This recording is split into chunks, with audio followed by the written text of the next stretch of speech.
Hey there, what's up? In this video, I'll give you a quick guide on how you can change the layout in Google Meet. So this will help you customize how the participants appear. So the first thing that you will have to do is join a new meeting or join a meeting if you haven't joined any meeting yet, and just wait for it to load. And once you're inside a meeting, what you will have to do is you will click this button right here which says more options. And now what you will have to do is click change layout or something similar to that. So it could be adjust view, and you could set it to tiled, spotlight, sidebar. So it really depends on you. And yeah, you will just have to choose your preferred layout once again. And once you're satisfied, you will just have to click to choose it, and then click it, and then click close dialog.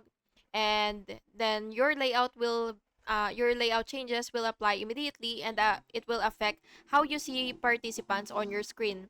And by the way, you could also again click adjust view.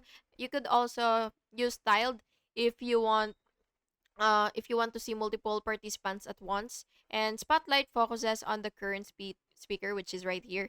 And yeah, that's basically just it. I hope you found this video helpful, and if you did, please make sure to like and subscribe for more videos like this. Thank you and have an awesome day.